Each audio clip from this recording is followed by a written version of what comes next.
Hello everyone, you're listening to Sam's podcast and I'm with my good friends Kirk and Anthony. Hello. Hello. Come on Anthony, get happier, come on. I'm sorry, I just woke up like a few minutes ago. Hi everyone. Hey everybody, I'm so excited to talk about my favorite show. So, today we are going to be discussing Season 2 of The Flash. It's going to be a full spoiler discussion, a casual one, hopefully not too a depressing one. Yeah, we kind of did one of these last year by talking about Arrow and The Flash, and we all unanimously on our own decided that we would stop with Arrow last year. I think we all made the right choice there. I don't really know if it's a spoiler for our opinions, but we've all kind of unanimously on our own decided we'll be done with The Flash after this season as well. Which is kind of sad, but so we won't dive straight. Let's just go our general thoughts. So Kirk, what are your immediate thoughts on Flash season 2? I'll start off by saying I'm not sure if I'm completely done with The Flash yet. I think I want to give season 3 a chance here. The ending was intriguing enough to keep me on, I think. But overall, I think this season started really, really strong. When I think to the first few episodes and thinking how strong of an addition Jay Garrick was, and also Paddy Spivot as like these two new, really interesting characters, and both comic book characters, but not necessarily done like their comic book counterparts. And I thought it was really interesting. I thought the notion of the Earth 2 Harrison Wells was interesting. The notion of the multiverse and going to Earth 2 was something that excited me, and I enjoyed those episodes. Unfortunately, I think the longer the season went on, the multiverse stuff... It's not like there was a ton of multiverse stuff. There was just Earth 1 and Earth 2, really. But the constant Earth 2 stuff, I think, hurt the season in the long run, especially when you end an episode where you give the impression that there's going to be this giant army of superpowered villains that are come from another reality to kill the Flash, and then in the next episode, Flash takes them out like absolute nothing. That was disappointing, but once again, like I can't blame anything that the actors have done. I think they're all really well cast and really good in their roles. I think Grant Gustin is a tremendous actor, and like I said, I liked the additional characters. I liked what they did with Wally West, introducing him, and yeah, I mean, I wish I liked it more. I didn't hate it. I felt like the second half of the season, particularly the last maybe 5 episodes or so, and it was hard because they were constantly separated by these, multiple week-long breaks, which makes it hard to, get into a show when you end on these cliffhangers, or maybe not even cliffhangers. And that then you've got to really infuriated me, the breaks. Yeah, it was too much, and I get that they're trying to line things up with Arrow and maybe Legends as well, I'm not sure, but it just was too much, So I liked the season. I mean, I guess I would say I liked it overall. I think there was enough in there that I enjoyed, but I definitely think the latter half of the season, I became increasingly disinterested and sort of annoyed by what they were doing. And I initially didn't really care for the Jay Garrick reveal because I liked what they did with that character. So when it was Zoom the whole time, it was like, oh, that's a shame. I actually liked that character. And I guess what they did in the end with the Earth 3 Jay Garrick was kind of interesting. But yeah, I wish I liked it more. I certainly didn't have the same reaction to what I did for Season 1 of The Flash. Yeah, I agree. I guess it's my turn to talk. So The Flash, this season, it started off, like you said, there's a lot of promise, a lot of strength. The idea that we're going to Earth 2 is one of those things where, it's a milestone. It's kind of it's a cool place to get to in superhero television. to think that it's like, oh, they're actually doing the multiverse. You know, we're going to another Earth where there's all these different characters, and it's like, that's neat. There's a promise of so much there. But I think, yeah, after a while, I don't know. It just became so uninteresting to me. Even with like Arrow season 3, I watched every episode. Like, I was like, okay, let's get it over with. Let's do it. And then by the end, I was like, well, that was a waste of my time. With this, I missed like 2 episodes and didn't go back to watch them. I just didn't care, which is the first time I've ever done that with a show where I finished the show, but technically didn't because I didn't go back and like check out the other stuff. Like usually if I miss something, I won't continue it. That happened with Constantine. That happened with Supergirl. That happens with a lot of shows that I watch where I'm like, all right, moving on. With this, I was like, okay, well, I missed a week. What happened? I asked my brother, and he's like, not much. This. I went, all right, cool. Moving on with my life. Go back to this. So yeah, it definitely reached a point where I just couldn't take these characters anymore. It got, it was just Barry was just sort of in the same place for a lot of the season, and so was Wells, and so was Cisco, and so was Caitlin. This is sort of jumping around, but can I say it's a little bit of nitpick whenever they kept calling Zoom J, because I felt like it was confusing people. I felt like people were going to be like, oh, so Jay Garrick is Zoom? And it's like, well, no, he took on the name Jay Garrick. He's not Jay Garrick, he's Zolomon, he's Zoom. And so people like Caitlin kept calling him Jay. It's like, no, but he's not Jay. It's like whenever, exactly like the last season where Eobard Thawne showed up, and they knew him as Harrison Wells, so they referred to him as Wells, not Thawne, even though he wasn't really Wells. And they still did that this season. They do it again, and I don't like it. It's irritating because I feel like, I can kind of understand it, but I don't know if like people that don't know these characters like Thawne and Garrick as much can really kind of separate it, where it's like, if you would ask like an average person who may watch The Flash, will they say that it's like, who's the Reverse Flash? Harrison Wells. The Earth 1-1, the Earth 2-1 is like a nice guy or something. It's like, who's Zoom? He's Earth 2 Jay Garrick, but there's a Jay Garrick that's Flash's dad from another Earth. Like, it just gets to the point where it's like, there's too many reveals going on for their own good. Yeah. And like the Jay Garrick stuff, I remember when John Wesley Shipp was announced for the show. I thought like, oh, wouldn't it be cool if he was Jay Garrick? Like, he's already been a Flash. Yeah. Like, he's an older looking dude. Like, that'd be really cool. He's got like the look to it too. He's got the really square jaw. He looks like a retro sort of, Captain America era superhero. He looks like an Alex Ross artist rendering. Yeah. Like with the Jay smile Garrick and everything. Like, he looks like him, and I was like, that would be cool. And then he turned out to be his dad, and I was like, that's still fine.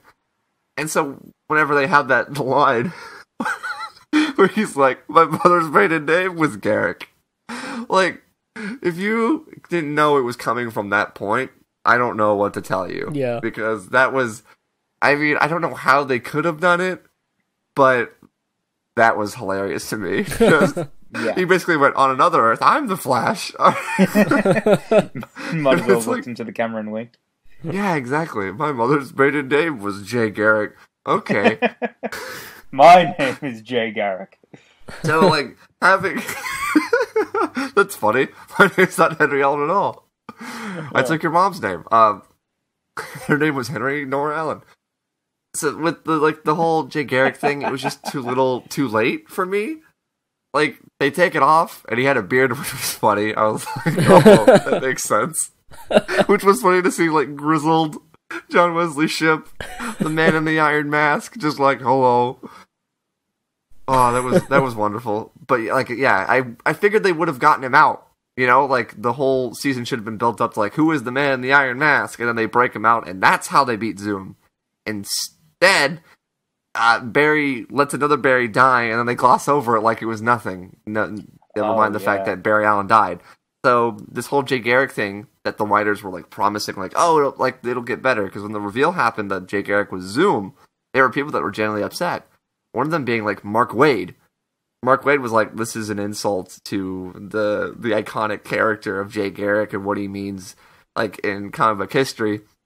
Mark Waid, talented writer, if anyone understands things like The Flash or the Justice League or anything DC, let alone Marvel, it's him. And so for him to be like, you guys fucked up, the writers had to come out and be like, no, wait, hold on, we're doing something, don't worry, it's gonna be cool. Like, they had to really backtrack. Yeah.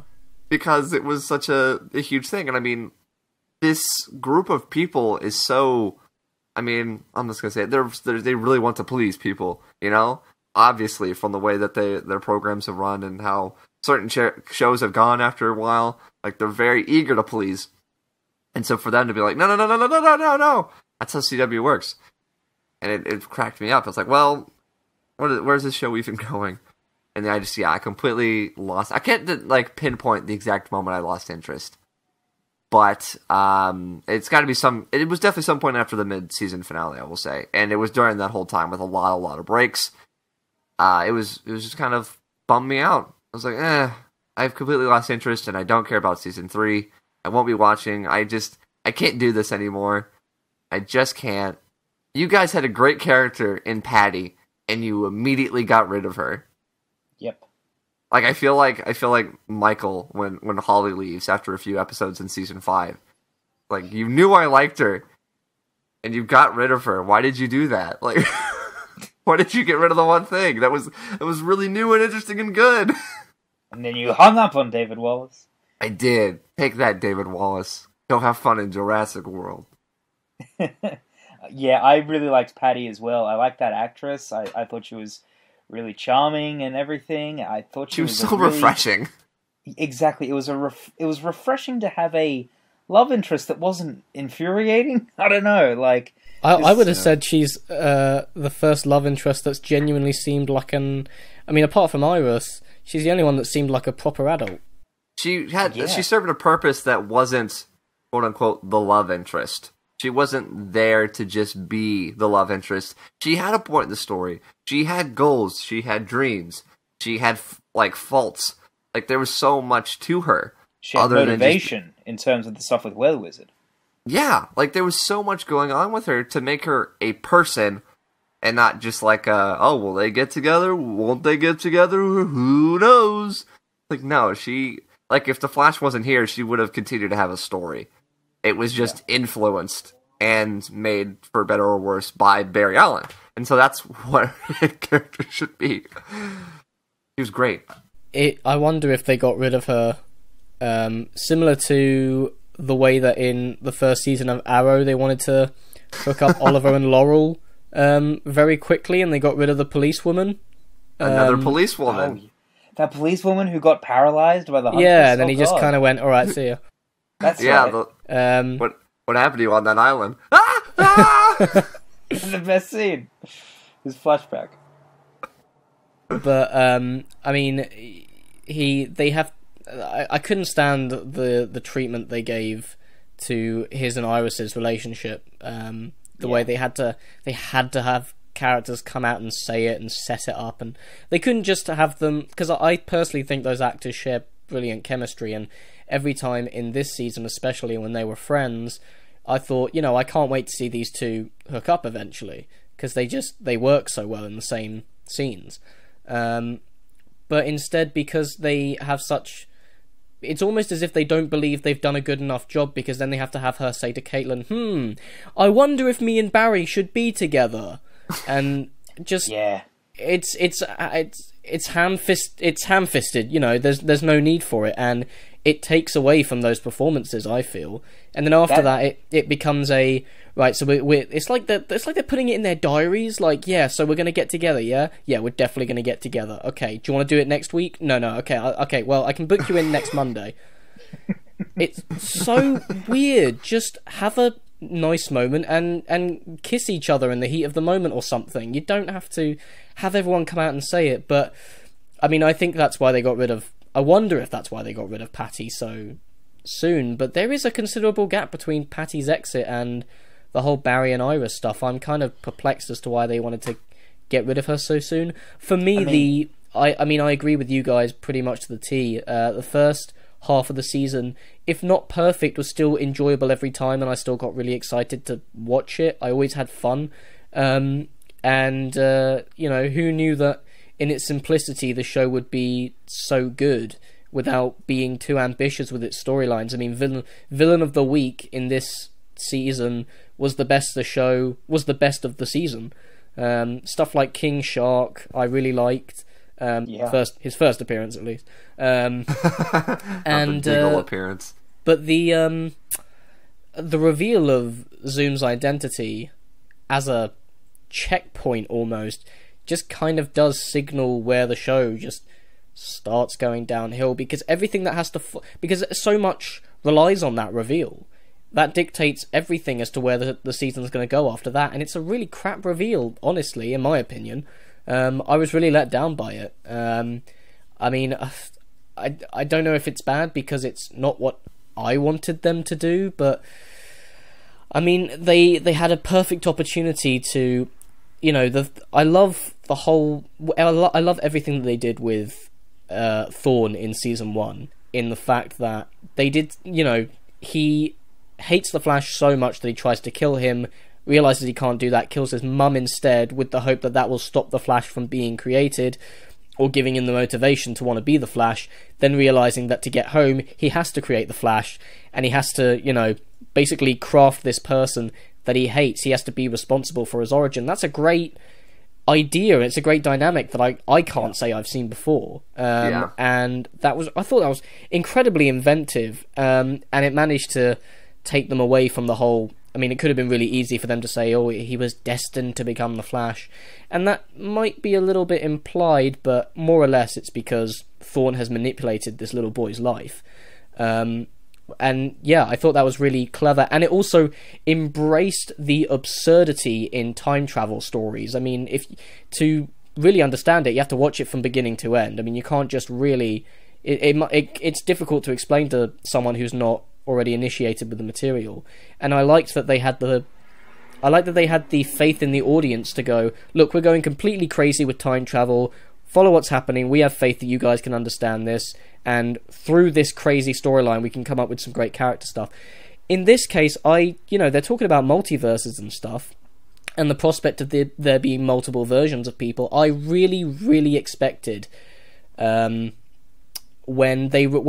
Zoom takes off his mask and reveals that it's the actor playing Jay Garrick, or it is Jay Garrick, and he just killed another Jay Garrick, I thought, oh cool, so there's going to be like 50 Jay Garricks from different universes, and this guy's from like Earth 57 or something. Yeah, that's what I thought too. And the guy he just killed, or didn't, or whatever, was the real Jay Garrick, so that we still liked Jay Garrick, and they still kept true to that character more or less.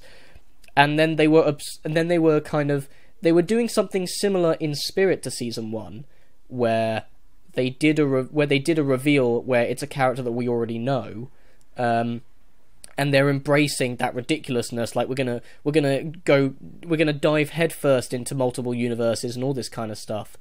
And yeah, I mean they could have done something really clever with that, but when the characters then start, like you said, Anthony, when they start referring to Zoom as Jay in the next episode, I thought that the characters were supposed to have misunderstood what Cisco had seen. I thought they were blaming Jay for having pulled the same trick on them as in season 1, when actually they would reveal that no, this is Jay from like Earth whatever. And then it kept going, so and they didn't change the reveal, and eventually I realised, oh, okay, so they literally are just doing the exact same thing they did in season 1. Oh. And that really wasn't Jay Garrick. Oh. Okay. And, you know, it's one creative decision that just dictates the entire story. It does. It was really quite disappointing when, for 3 episodes or however long it was, when they keep on saying, Jay is Zoom, and I was like, man, it's funny, like, the audience knows that Jay isn't Zoom because we saw Jay get killed by Zoom, you know, so we know that it's not, that Jay actually isn't Zoom. So when are they going to stop treating, like, you know, the characters, I understand that they think that that Jay would be Zoom based on what Cisco has said, but they keep on treating it like the audience is meant to think that as well, and then finally the reveal is in fact that Jay was Zoom, and it's like, oh, okay, well that was weird. So it's like, they actually spent time by, having us see Jay Garrick get killed or stabbed through the heart or whatever by Zoom, and then Zoom take off his mask and it's the same face as Jay. So like you said, Sam, you end up thinking, oh, okay, it's Jay Garrick from another Earth altogether, not Earth 1 or 2. Yeah, because they set up the whole Hunter Zolomon thing way early in the season. Exactly, so that's also another theory, is that it's Hunter Zolomon from Earth 1 as Zoom. But how did he get to Earth 2? Whatever, all that can be revealed in time. But yeah, that's exactly what I thought as well. So the big reveal that Jay actually is Zoom, for me, was just kind of like, I don't care for that. And it's, and I don't want to be someone who's just like, oh, that's not like the source material, because I hate being that sort of person. It was more that I was a fan of what they were doing with the character of Jay Garrick before that, for him to suddenly actually not really be a real character and was just like a mirage or whatever he was, like a speed copy or whatever, of the villain. I was like, oh, that's a shame. He wasn't even a real character. That was like his mission. So that's a shame. We spent almost an entire season learning about it. We almost spent an entire learning about Jay Garrick as this person, No, never mind. Don't worry, this is the real Jay Garrick. Oh, okay.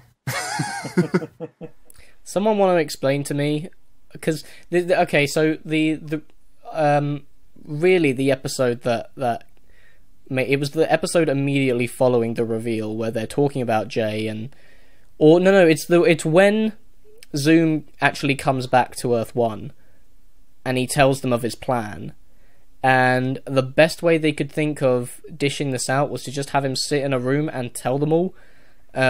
His plan made no sense whatsoever, so they obviously couldn't show it.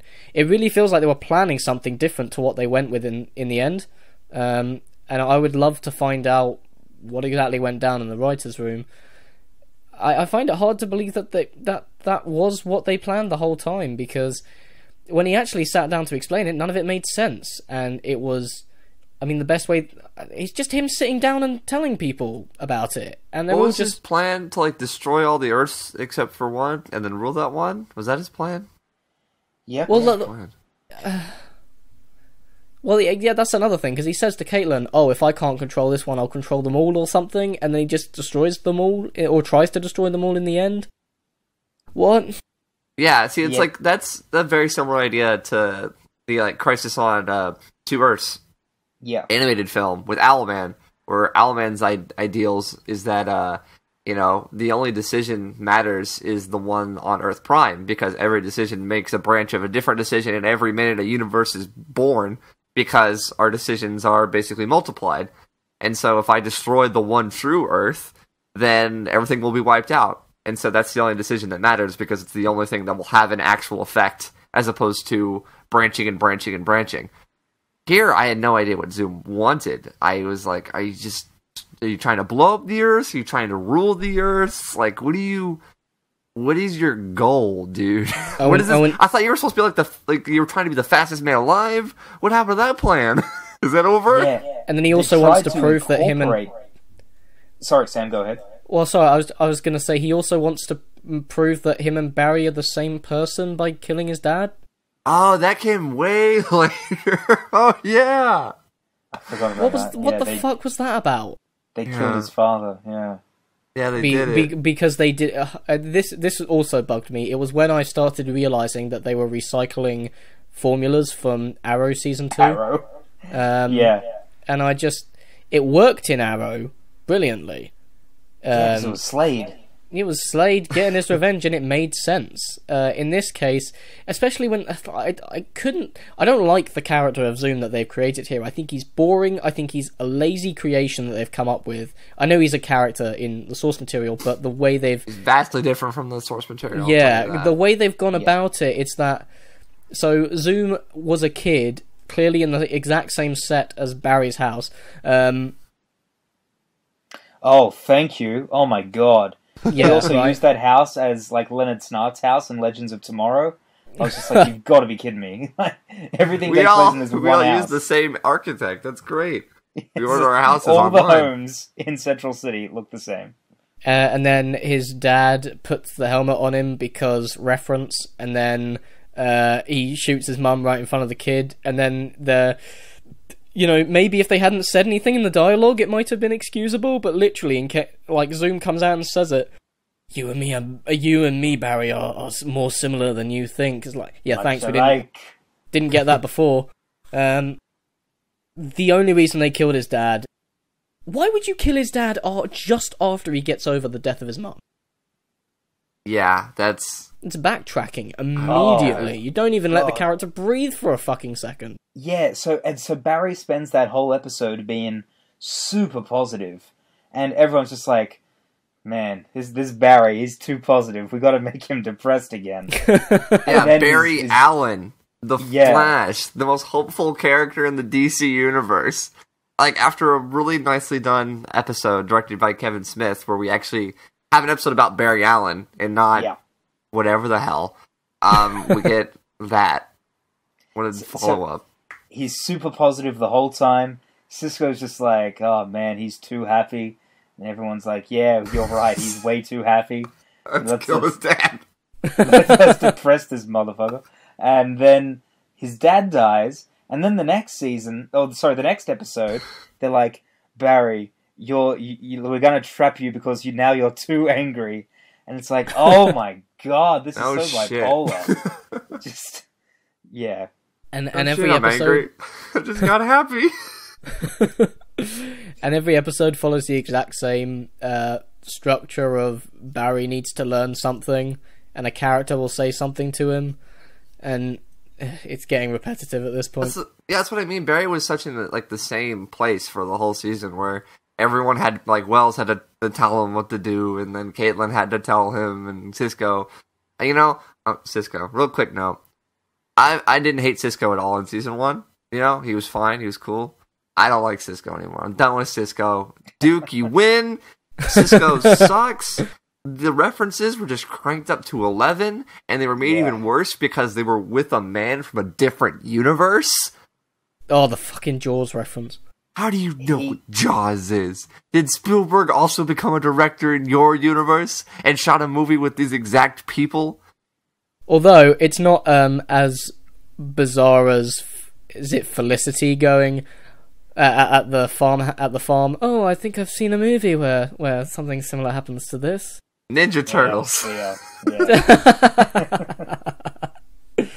I guess that's a decent segue actually onto the the Flash and Arrow crossover, because that's kind of singular from everything else. It's a different villain, different storyline. Oh yeah, to lead up to Legends of Tomorrow, which was I mean, that was pretty clever to kind of do that. You get your crossover out of the way, you set up your new show. Well done. Yeah, let's go back to that there, because we introduce Hawkgirl in The Flash. Oh yeah, there was build up to her. The barista. And, the first half of this season is so different. It is. It's funny. It's so much more of a when I say CW DC show, I mean in the sense that it's connected to the other shows. Like, we've got the crossover with the Flash. Sorry, with the Flash. With Arrow. We set up Legends of Tomorrow. There's a lot more. And then the rest of the season is far more self-contained, even though it's meant to be dealing with all these other realities.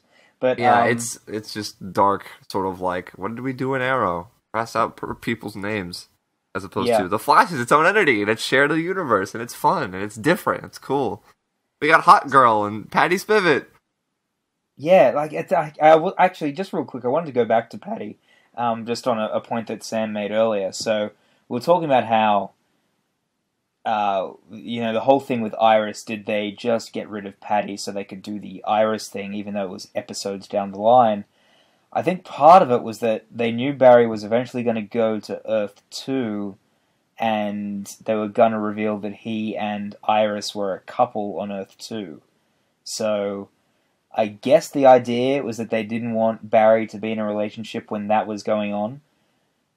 that is also still a little ways down the line. But I mean, that's the only thing I can think of, because here was this good character and this good actress, Chantal Van Santen, really good, and they do the whole thing where she goes, I am going to move to whatever city she was moving to, because I'm going to study to be... I'm moving to Oxford, Peter. She's moving to London. I'm moving to she's gonna study, City. And she's going to be a CSI or whatever, and that was it. Like, that was her departure from the show. Like, no big goodbye, no kind of, things might have worked out differently. Like, just, she was gone. And I kept on expecting her to come back, and she never did. And I was just like, man, you guys had, like, a good character, like, really good chemistry with the two actors, Barry and Patty. Like, they felt like a new couple, and it was good, and they just threw it out the window. And it's just a shame. I also don't understand why that relationship had to end, because they hang it all off of the fact that Barry can't tell her that he's the Flash, but really at this point all of his friends know he's the Flash. Is it that big a deal? He tells that one girl that works for the newspaper that he dated for a couple of episodes last season. Oh yeah, who had the doppelganger? Yeah, I can't Bright. even remember what her character... The Light? What was her name? Dr. Light? I think it was pretty sure it was Dr. Light. Yeah. Oops. So yeah, the Arrow Flash crossover. But once again, the Arrow episode was superior. Even as weird as Arrow is, they pulled it off. And what was funny about the Arrow episode, in the Flash one, you still had the subplot of Patty shooting Wells and Jay having to take the Velocity 9, or whatever it was. It might have only been Velocity 6 at that point. To phase into Wells to get the bullet out. So you had this subplot for people who are only watching Arrow, who watched that Flash episode. Like, they would have been completely disconnected from that subplot. Watching the Arrow episode, not being, having not watched any of, or apart from the first couple of episodes of Arrow that season, only knowing seasons 1 through 3, it was funny. Like, there wasn't really any kind of big subplot in there that I needed to know. Like, we didn't do anything with, what's his name? There was a bit with Damien Dark, I think, in the Flash episode. It was in the Flash episode, and it was so weird. So if he's never touched on again, because he goes, "Wow, what the hell was that?" I just want to touch on that real quick as well. My reaction to that. So I watched the first couple of episodes of Arrow this season just to see how it was going. I didn't care for it. And we've talked about that a bunch, but watching this Arrow Flash crossover, so Damien Dark is acting all kind of funny. He's sucking the life out of people and he's going, oh, ooh, and he's got this sarcastic look on his face, and I was like, yeah, this wacky villain. And then we got the Green Arrow, and Diggle. I don't know what his name is. Does he have a name? Yeah, it's what is it? I know it. Poundland Magneto. It's Spartan. That's his name. Spartan. His name is Spartan because he's not Guardian. Because no, we were just kidding on that. Sure, but yeah. So you got Green Arrow, Diggle, and Speedy, and they're all like shooting people with arrows and jumping in slow motion, and the action's cool. And I was like, oh man, look at this! Arrow looks like it's fun again. And yeah. That was a lie. But anyway, it was all false advertising. So then when we get to the actual Arrow episode, we've got the whole subplot with Oliver and his son that actually live in Central City. But apart from that, there's nothing that you really needed to have been watching that season of Arrow for to understand. Apart from maybe the stuff with Ra's al Ghul or Merlin as Ra's al Ghul, but besides all that, it was all very straightforward. I was actually thinking the other day, I'd actually forgotten who was the villain in Arrow Season 3. It was Ra's al Ghul. It was Discount Ra's al Ghul. What a disappointment. So I was watching Legends of Tomorrow and I was quite enjoying it. I'm like 3-4 weeks behind or whatever, or 3-4 episodes behind, because once again, they took too many breaks. I fell off. I need to finish it at some point. I haven't, but there is an episode with Ra's al Ghul, and I was just, when he showed up, I was like, oh, damn it.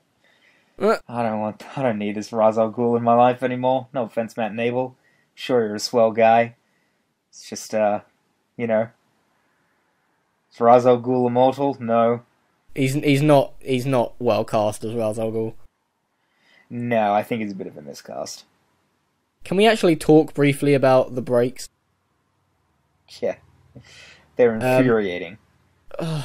I mean, like, you know, I'm not in the TV executive production business, whatever. There might be things going on behind the scenes that I am unaware of. As far as I understand, they want to line it up with the other shows. But my main issue with it was that, you know, if you're constantly having teasers at the end of these episodes and you're trying to build up flawlessly to a climax that resolves things you've set up, you know, doing 3 weeks and 2 week breaks in between all that, it really steps on the toes of that story that those writers are trying to craft. Now, we now know that story is not that great, but, you know, even from the perspective of, it just, like, that makes the resolutions all the more disappointing. Yes. So, yeah, and that, it made me lose patience more and more with the series every single time. There was literally a point when there was a 3 week break, and I went, oh, for God's sake. And then it came back for 2 episodes, and then it went for another, like, 2 week break, and I was like, you are taking the piss. Yeah. And Totally. It just doesn't, I mean, how can you, you know, organise that and not think to yourself, maybe we're stepping on the story here? And, I mean, when you look at the ratings pattern, and this is something that does interest me, in terms of how ratings work, because when you take breaks that frequently, whether it's a 1 week break every week, you know, every couple of weeks or whatever, surely that has an effect on ratings. And when you look at the later part of the season, I mean, you know, suddenly the ratings really drop. Like, they go from a 1.5 to a 1.4, and then a 1.3, and then a 1.2, and they drop. And it's like, well, yeah, like, what do you expect? You know, if you're gonna make it that kind of difficult, like, you know, so if you tell people that it's on every... Is it a Wednesday it's on in America, or is it a Tuesday? Tuesday. So it's on every Tuesday. So you get into that pattern of, okay, every Tuesday I'm going to watch The Flash. And then it's like, okay, it's not on this week. It's like, okay, well, I guess I'll have to remember next week. And if you forget that next week, then you've already missed it. And then if it's off the next week as well, it's not like you have 2 extra weeks to catch up. You're just not going to catch up. And... That's just how it is. I know we live in this age now where there are multiple platforms you can watch these shows on. I believe CW upload these episodes on their website. I'm not sure, but yeah, they do. Right. So, you know, I mean, luckily for me, it's on television in Australia now, same day as the US, which is about damn time. But you lucky bastard.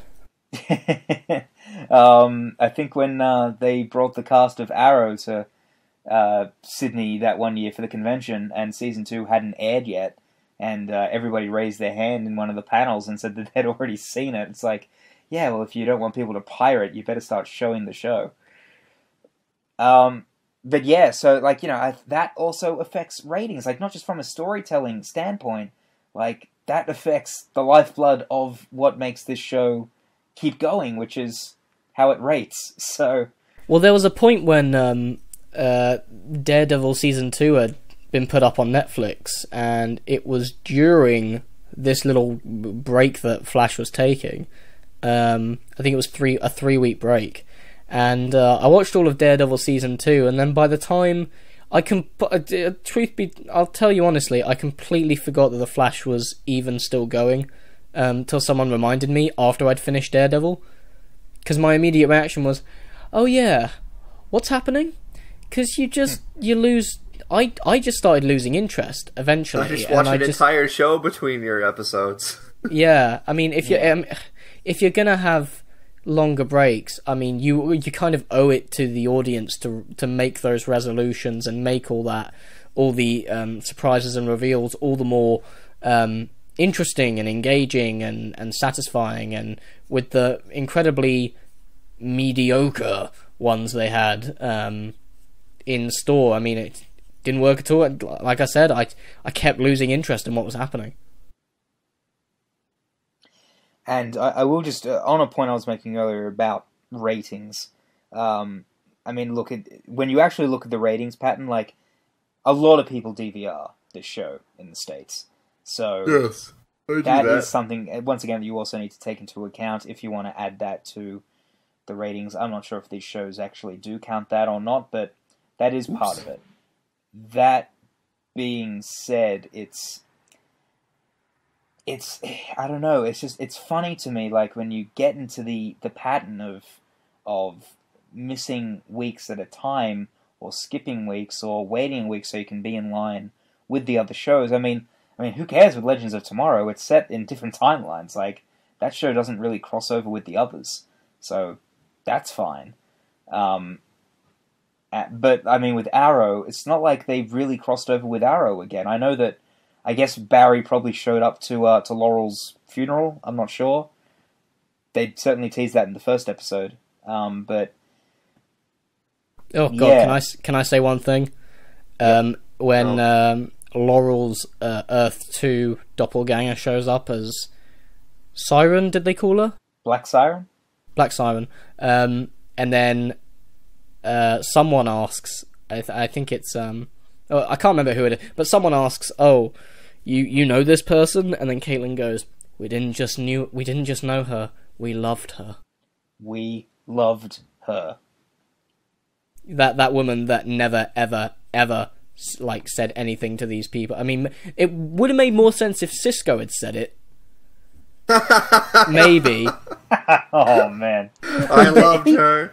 He did proclaim his love for her once, so that makes sense. But he also like he'd made costumes and stuff. I don't know, but like they didn't have a relationship.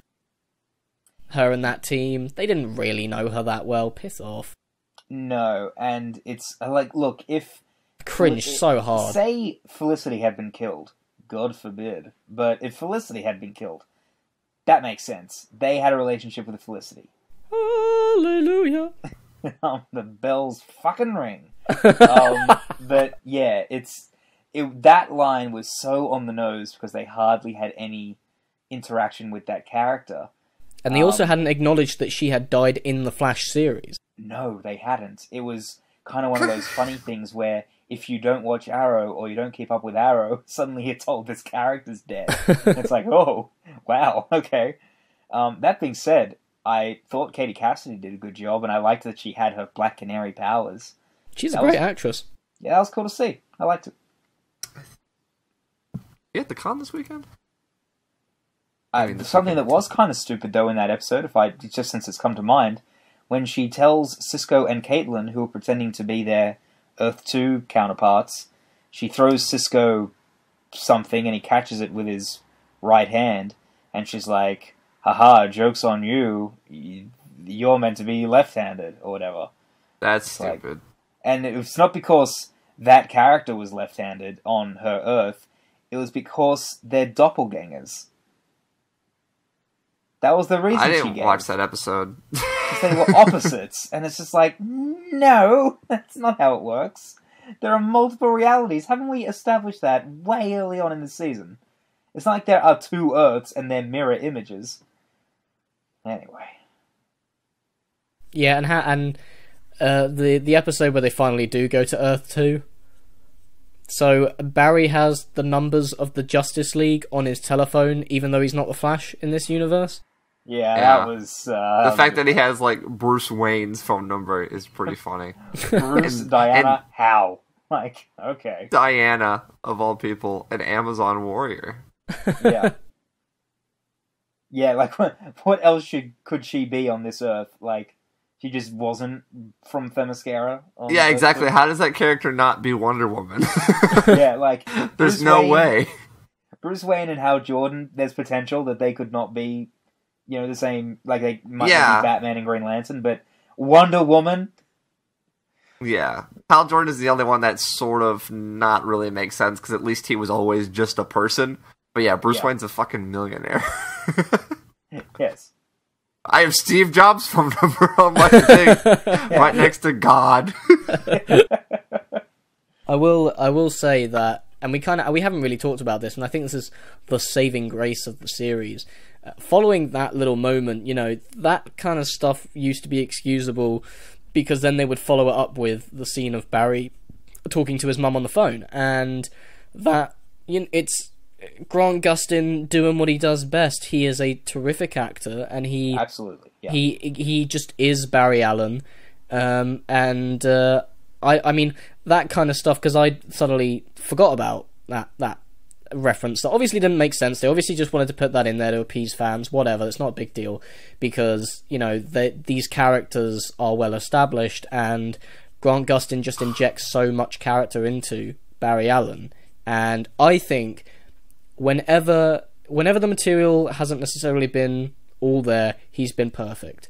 Even when they had to, I feel bad, because when they left Earth 2, and my immediate thought was, you just left an entire world at Zoom's mercy, which really bugged me. And then in the next episode, or a couple episodes after then, he kind of breaks down in front of Iris and Joe and tells them how he got so involved in that Earth, and then he just up and left it at Zoom's mercy. And I thought, great. And Grant Gustin just sells the hell out of that scene. Yeah. And I feel bad that the end of the season has him flip-flopping emotionally so much. I mean, that tells you how good an actor he is, because bless him, he's trying. And I mean, having to go from, they made Barry Allen just so inconsistent towards the end of this season. I mean, everyone noticed how he just gave up his powers for no apparent reason, and yeah, that was incredibly poorly executed. The way they're just standing facing each other. He gives them Wally first, which done. Fool. Done. Yep. Bye bye. The biggest flaw of the season. Poor direction. I'd attribute that to poor direction, honestly, because surely someone, if you're watching that, would you not go, well, hang on, let's sort this out, because if he does actually hand in Wally first, then this whole thing breaks apart. Why doesn't he? Is it just so that they could prove that Barry? Is it just so they didn't have to reveal Barry's identity to Wally? Is that such a huge deal? Because wouldn't it have made much more of an impact had Zoom kept a hold of Wally, and then they watched Barry give up his powers, and then he lets go of Wally or something? There you go. Or doesn't let go of Wally, or because he's a bad guy. Like, what if he just? Why does he make the first move? Why does Barry give up his powers so easily? Why? God, Barry's just such a mope in the second half of the season. Yeah. He's like, I'm doing the noble thing. It's like, no, you're doing the stupid thing. There's a difference. There's a difference between being noble and just stupid. And you're just being stupid, man. There's a couple of points I really want to bring up here, because first off, the notion of Barry giving up his powers to save Wally, great, tremendous. It propels Wally into what we know he's eventually going to become. That idea works on paper. As we talked about, the execution does not work, because Zoom gives up his, hostage first. But this is how they follow it. Dr. Harrison Wells has the Flash's symbol, like his chest piece, and goes, this is what I used to seal the Flash's speed the first time. So he puts it on Barry. Barry runs on the cosmic treadmill. He slows down, loses his powers, gives the powers to Zoom, and that's it. And I was thinking, okay, what's the big reveal going to be? Yeah. What did Wells really do? What was the secret plan C? Is he actually stealing like Zoom speed secretly or something? Next episode, Barry wakes up slow. And I was like, you fucking kidding me? There was no plan. He just gave up Barry. his speed. I couldn't think of anything. Sorry, Barry. It was just, oh man, that was weak. That was weak. Remember when he couldn't walk for like a day? Oh yeah, there's that amazing scene early in the season where like Zoom like just invades Star Labs and invades the police station, and is like, "This is your hero," and like punches him in the spine, and then Barry's like, punches him in the spine. Barry's like, boom, I paralyzed. can't feel my legs. I can't feel my legs, just like an X-Men First Class. That was such a good scene. And then He'd buried a hope again. The next episode is walking. So much disability.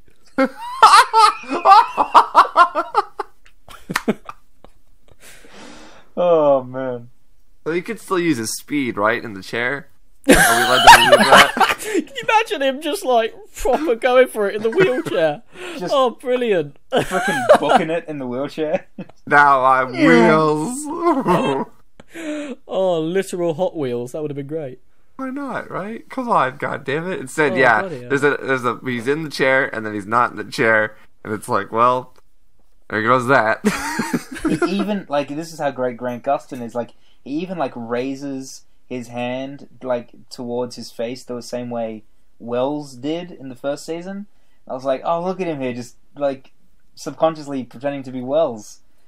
Yeah, Yeah. see, having the symbolism of having him in the Wells wheelchair is just great, but they don't do anything with it, so it doesn't matter. Yeah. It means It's- nothing. There was so many things where it's like, I wonder how they'll follow this up, and they don't. They just know, don't. like- They go all well. You know, the I liked the reveal at the end of one of the episodes or it was the episode where Barry didn't have his speed, and Harrison Moore goes, "I'm going to create another particle accelerator."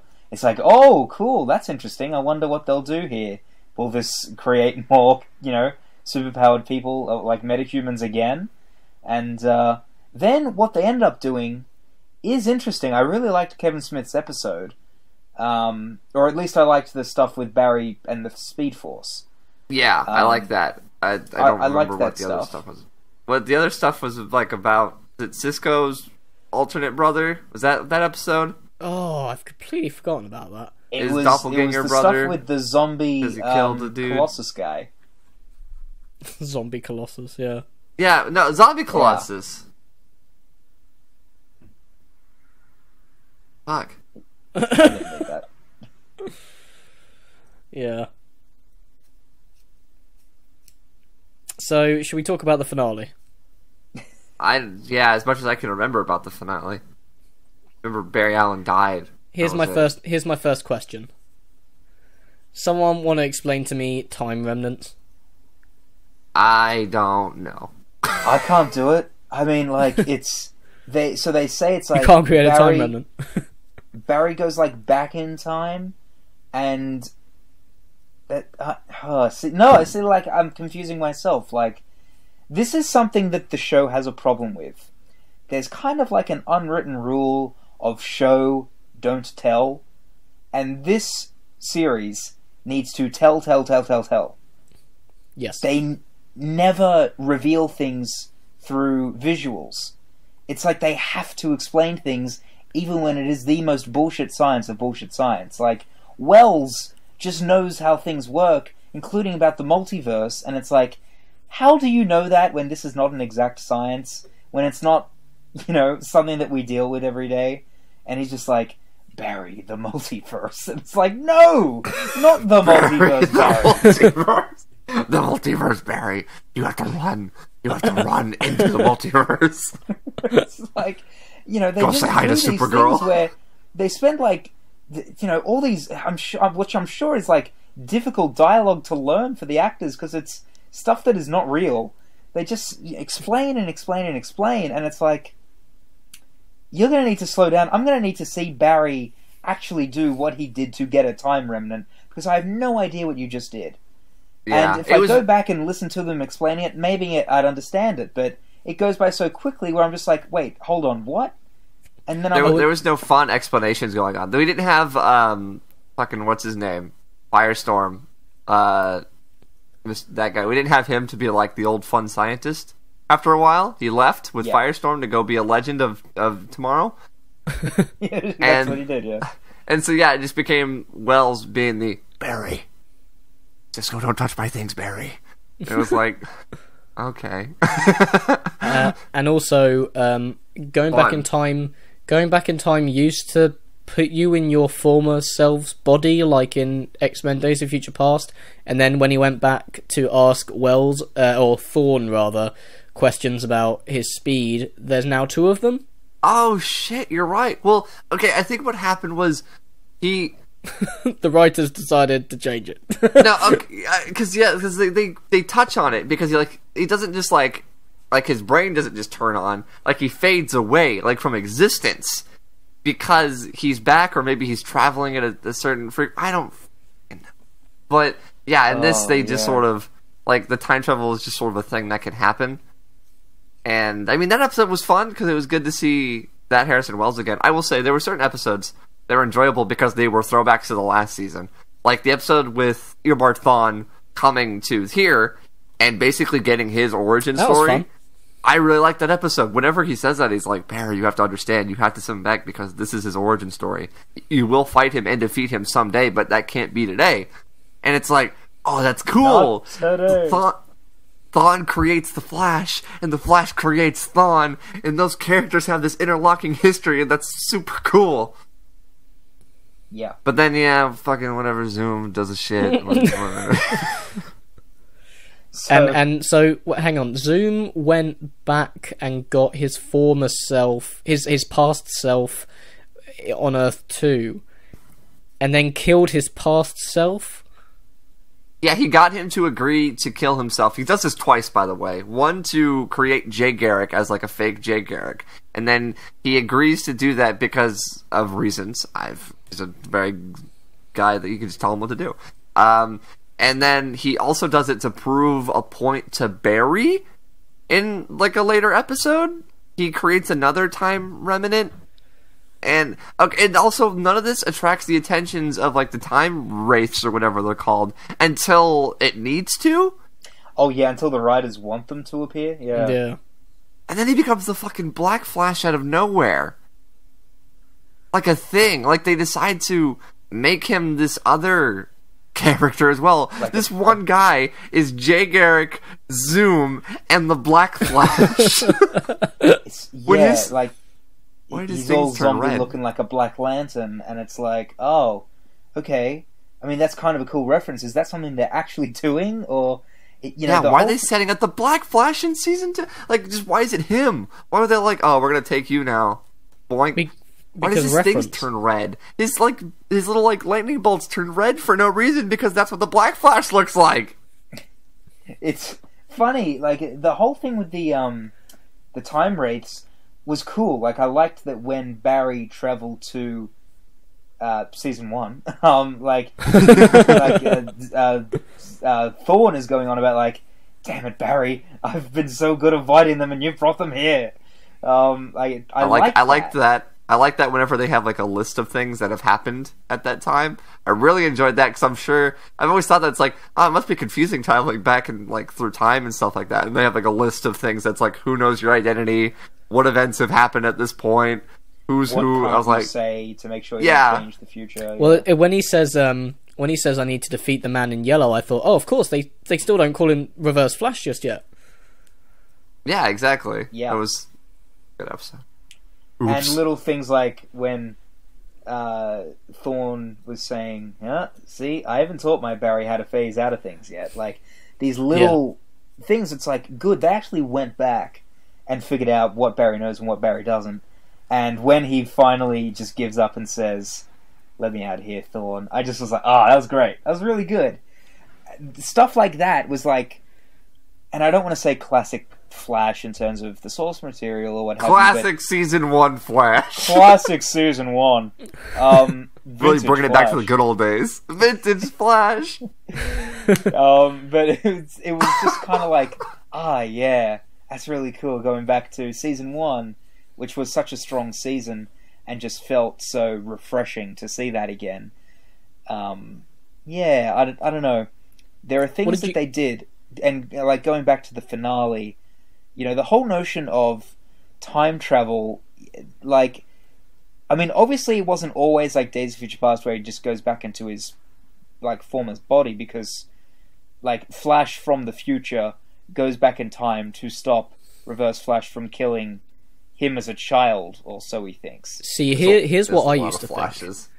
I used to think that they were implying that through Thorn and Flash coming back and fucking about with Barry's childhood, was that this then became an alternate reality and, in a sense, a different universe, almost. I thought it was heavily implied. So that was how both Flashes could coexist, because one Flash is from a completely different past, where his mum didn't get killed. Maybe? I think that's the implication, because Thorn specifically says, I went back in time.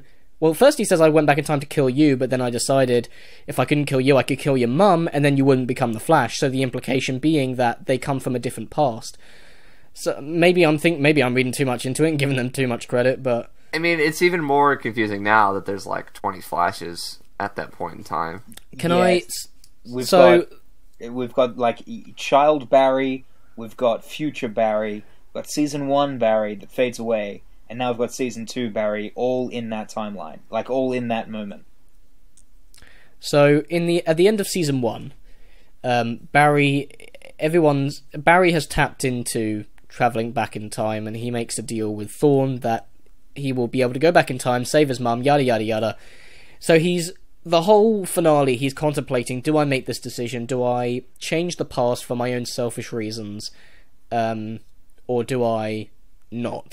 And the whole arc is that he realises that his life, that it is a selfish thing to do. And, you know, every person in the episode is telling him, you know, I love you, son, and all this stuff. So everything should logically tell him. You know, Iris is saying, I love you, son. Caitlin's like, I love you, son. Just like, take it or leave it. I got a real son now. I got a real black son. I don't need you anymore. Oh, Black Flash. So everyone in that episode is basically telling him, everything that is happening to him is telling him that you really shouldn't go and change the past. When he finally goes to the past, he gets official confirmation from himself not to do this thing that he's about to do, not to interfere. He does the Park Kent. He raises his hand and shakes his head. So do you think he knows that because he did do it? Well, that's why it's confusing now, but, you know, originally it was the last thing he had to see or hear to really, you know, it's himself saying don't do it when he's already having reservations. It's a character arc that they gave him, and he realizes that his life, as much as he's, you know, suffered hardships, he's come out the other end a better man for it, and yada yada yada. And, you know, when he comes back and Wells says, you could have had everything you ever wanted, and he says, I already do. There you go. Yeah, that's a character arc. Throughout the entire like length of those last few episodes is him asking like Iris, what do you think I should do? Joe, what do you think I should do? He doesn't ask his dad, obviously. He's like, what should I do? Jay, and then it takes himself literally to be like, don't do it. So, it's the only person he can listen to is himself, and it's like, okay, well now I know. That gets all erased and ruined now that he goes back in time and says, fuck it, right? So he unlearns essentially what he learned at the end of the last season. Why? It's just such a big backtrack, and the only reason I can think they did it was, mainly to set up a third season. Flashpoint. But also it's just to reference Flashpoint. When they already had referenced Flashpoint last season, they did a really clever thing. And I think they did this in season 1 as well, with implying that Eddie would take on the mantle of Reverse Flash, even though it's very similar to what they did with Tommy, but I'm willing to excuse it because I like those characters. You know, the second I started talking about Tommy, I completely lost track of where I was going. This season is so confusing. Well, on that note, I have a little bit of a theory. I'm wondering if the Flash that we saw tell Barry no, he did the like I said, the Jonathan Kent, like, don't do it. I'm wondering sucked up into a speed tornado. I'm wondering if that'll be that's going to be him later in season Flash. 3. Yeah. Yeah.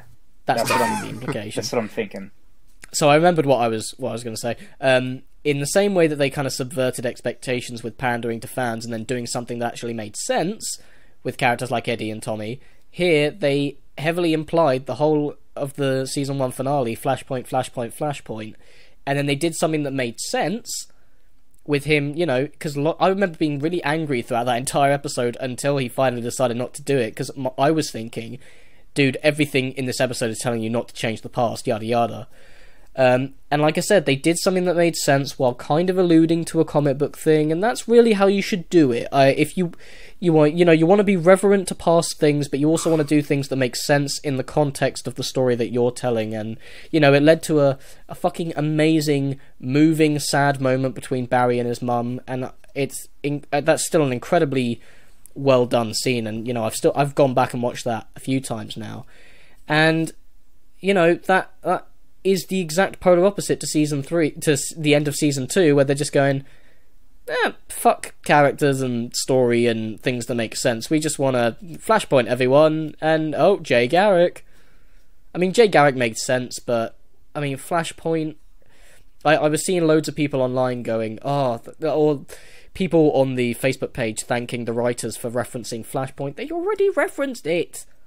And it's not like Flashpoint is this legendary story that people have been waiting years to see. It's the only blimmin' story that non-Flash fans that pretend to be Flash fans are fucking read. Oh yeah, it's it's what basically got people, I mean, the new modern, like, comic book movie going audience that made comic books quote unquote cool. It's the event that kind of started it. Because after that we had the New 52 and it was like, oh, now's the jumping on point. Now, you people that watch, like, you saw the Avengers and you watch Young Justice, you can read comic books too. And this cool Flash story where Batman's like an alcoholic murderer and stuff, and Superman's like a little skinny dude, and it's like, oh yeah, Flashpoint, Wonder Woman cutting off people's heads. Yeah, I don't hate Flashpoint by any means, but it's not my favorite Flash story. I think there's elements of, like, what Jahns likes about Flash, but there's also stuff that just doesn't make any sense. There's a whole point where he tries to get his powers back and then it fails, and it's like, what's he gonna do? He's gonna try again. That scene in the animated movie where he tries to get his powers back and he gets fried. Oh, I laughed so hard. He's got like 8-degree burns. Oh man. Yeah, it's like, oh and man, just like, wasn't shit. Wasn't expecting that. What are we gonna do to follow that up? How are we gonna follow this, like, scene up where it's like, oh, he obviously is gonna get his powers back. Obviously gonna become the Flash. No? Okay, what do we do now? Do it again. Oh, it worked this time. Let's go to Europe. No. I don't want to watch a show about that, especially since we don't have those things, and people are gonna complain. You know they are. They'd be like, where's the Thomas Wayne Batman? Where's Cyborg? Where's Murderer, Aquaman, and Wonder Woman? They're gonna be like that. Where's Cyborg and his friend Barack Obama? Like, where's Barack Cyborg? I want to see him. No, they're gonna have, like, their CW ways of their Arrow Batman. They're gonna bring in Stephen Amell to have a beard and do the exact same thing they did in Legends of Tomorrow. The weird thing is that they've already done the father taking up the mantle story in Earth 2. Earth 2, friggin' Robert Queen is the Arrow. So they've already used up that thing, unless they just do it again. Wait. Which would be really funny. Wait, did they say that in The Flash, or is this in the comics? No, in Flash, the episode where they go to Earth 2, it's like on a TV, and it's like... What? Millionaire Robert Queen revealed as hooded vigilante. Oh, yeah. And it's like after his son died in a cruise ship, he was on an island, and he became the Arrow. And that is where he learned to He survive. became an Arrow. He met a guy, I don't know if he met Slade. Either. I hope Slade is the same. No, it's like Crisis on Infinite Earths, where he's the president, but his other eye is taken. Oh, that's right, he was the president, and Martian Manhunter falls in love with his daughter. Yeah. Whoa, President what a Slade. trip. I hope that happens Earth in 2 sounds amazing. Flashpoint. Let's go back there. Welcome to Flashpoint, kid. I'm the president. Barack Obama is Cyborg. Yes, he's an Australian president of the United States. Time changed. The new rules. You don't Same have to be an American here, kid. I guess something we can touch on is the Flash Supergirl crossover.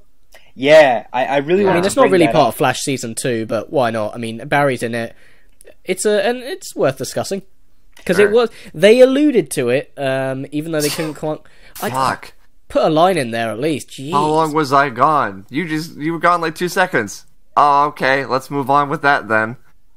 Yeah, they really didn't want to confuse people who had not seen Supergirl, and at the same time, they referenced Keystone about 100 times the rest of that episode. That was annoying. God. Like, All Joe's you like, needed I love it when you go to Keystone to get pizza. It's like, okay, That's where you will be, Wally. yeah. All you needed was kind of the tail end of a discussion between Barry and Cisco going, and she had a red cape, and she had this. All you need is that. You don't even have to come out and say Supergirl. But something, man. I mean, I guess maybe we'll find out when she comes to the CW next season. Yeah, now they can say it. It's funny to me, watching the Supergirl episode with the Flash, it was kind of a realization to me where I felt like the Flash was getting way too overcrowded with all these characters. And then when it was the Flash all on his own, working with Supergirl, it was like, yeah, the Flash can work alone just fine. And I don't mind Cisco. I mean, yeah, the references were getting way too frequent and way too annoying and way too irrelevant. But, you know, I liked in Season 1 Cisco and Caitlin. I like Earth 2 Wells. I really like Joe and all that, but all of them there all the time. It was just kind of like, it's the same problem Arrow has. Seeing Flash and Supergirl was like this realization of, yeah, Flash can work alone, and I mean, he's worked alone in the comics for so long. I really don't need this team, and it's the same with Arrow. You know, it's like, we need a team of people. Oh, you don't. Yeah, like when you go back and watch the early episodes of Arrow, and it's just him, or it's just him and Diggle, and it's like, yeah, this really worked. Like, why does he need a gigantic team?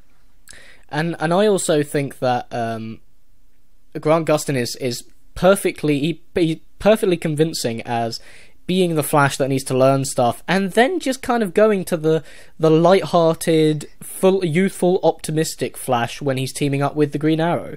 I thought he was absolutely hilarious in the two-parter. I mean, I burst out loud when Malcolm just kind of walks out of the shadows, and he's like, "Is that the only way this guy knows how to enter a room or something?" Yeah, yeah. He had to become more. They have to lighthearted emphasize his because they. See, I will say this: they did the thing where they realized that they have to have opposites, unlike Batman v Superman, where they're both dark and brooding. This one, at least they realized, they're like, oh, Arrow's the grumpy one, Flash is the funny one. Like, we have to at least do that, otherwise they're both gonna just be brooding about their dead parents. I mean, I don't think it's... You can give the Flash problems, and you can give him dark times, whatever. You give any character dark times, but the Flash is inherently a light-hearted property, and he is an optimistic... He's an optimist at the end of the day. And that's why I loved the first half of the season so much, because they were just adventures. You know, I loved when he is considering going to either... It might have been he was going to do something with Patty. Either he was going to ask her out or something, and then King Shark just randomly grabs him out of nowhere, which was also when they introduced Earth 2 Wells. But I thought it was so like that show could just do that if it wanted to. You can have a scene of the Flash kind of being like, I'm going to ask this girl out, and then a half man, half shark can just grab him. Yeah. And it's like, yep, we're still in a fun, silly world, everyone. I mean, that's great. And in this, it's brood. With the second half of the season, it got brooding for no discernible reason. Why do you have to kill Barry's dad? Because we have to have Jay Garrick even though he's leaving. We can't have Tim asking questions. Why do Oh, I have a beard? What was I going to say? Yeah, so they make it sound as if they're never going to see these characters again in the finale, and then Cisco's like, "Don't be surprised if I hop over every now and then." So, is there do Wells and his daughter have to go back, or like because he almost decides it as if he has to go back with her when she says he has a life here. Fuck, thinking about that would have been a better arc, because then he finally lets his daughter go off on her own and be an adult. No. Yeah, you're right. I didn't think of it like that. If the door's open both ways and you can go whenever you like, there you go. Why do you both have to go? And you know what's funny as well? So just before Barry's father dies, they're having like that party or whatever, and they set up two things. They kind of really establish that Henry and Dr. McGee might have a bit of a flirtation. By the way. You hate Dr. McGee? I can't. I don't like Harrison the actor. Wells. Oh, peculiar. She is awful. How peculiar. I'm sorry. I'm sure you're a lovely person, whoever is playing Dr. McGee, but you're shit. So she was also Dr. McGee in the original Flash 90s TV show. So when she says, right. "And you and I have never met," it was like, oh, okay, I get it. That's cute. You and I have never met. And Henry just goes, "Yes, we have." Don't lie to me. But so when they're at the party and Barry's kind of like, "Oh, look at them. They're maybe getting a little, you know." And then they also show that Jesse and Wally have a bit of a thing as well. Oh yeah, Wally. Wally's in this show. Yes, he is. And it was like, oh, okay, they're doing a little thing with them. And then she's like, "Oh, I guess I can't text you on Earth 2. And he's like, nope. And I bet Cisco can make like a thing. Yeah. So they kind of like tease these two relationships. One of them can't happen because she's on another Earth. The other can't happen because one of them is dead. So he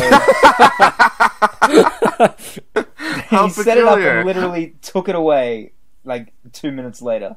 The new Flash looks like Henry Allen, who I was in love with for a minute. Who I loved with all my heart for a total of 38 seconds. Am I the only one that absolutely hated Jay Garrick's outfit? The new one? The new one that he had. I felt like it was definitely too like when they showed it, I liked that it was more vibrant than the other Jay Garrick one, which I guess makes sense because he was like an evil Jay Garrick. But yeah, it just looked like it just.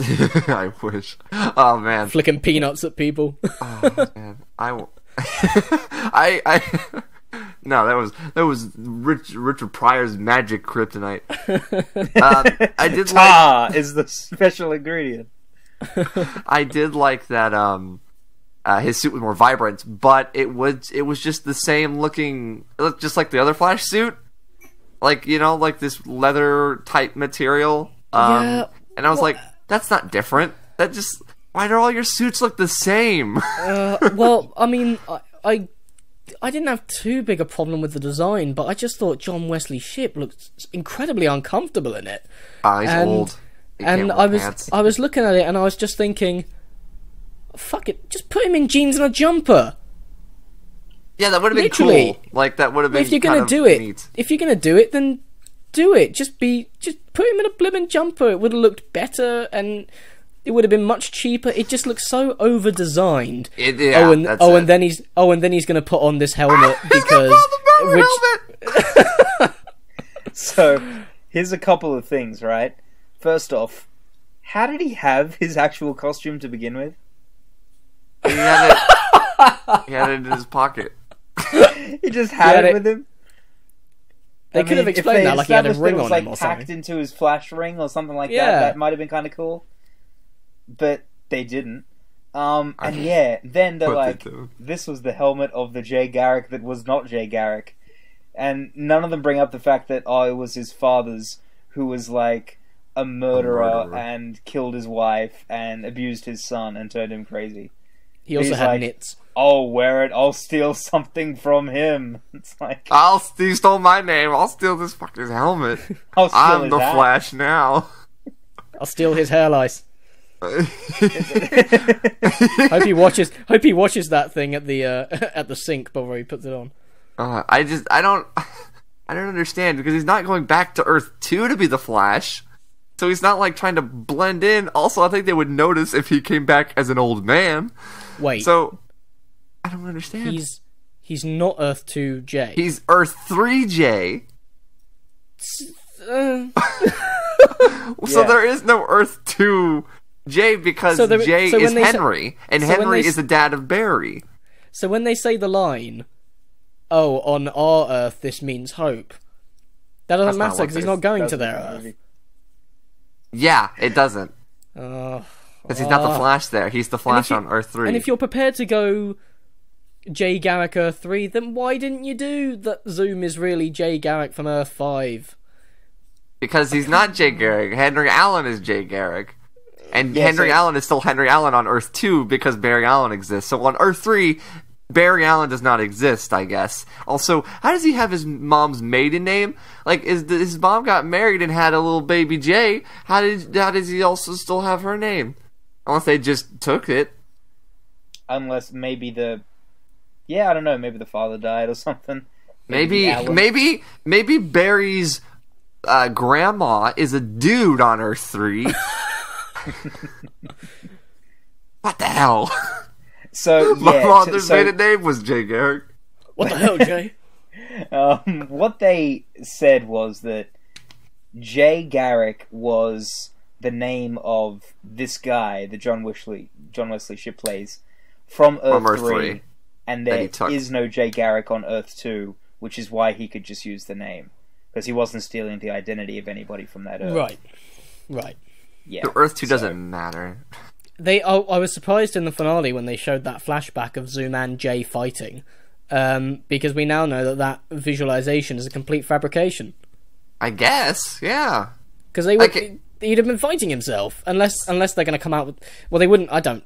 No, it doesn't work. It doesn't work, because, why would he be, fake fighting himself, even if it is a time remnant? That's why I thought they were gonna reveal that it wasn't just the straightforward Jay that we've known. No. Because we'd already seen the two of them in a separate scene, not in front of the main characters fighting. Okay, so I have a quick question. Kirk, are you caught up on Legends of Tomorrow?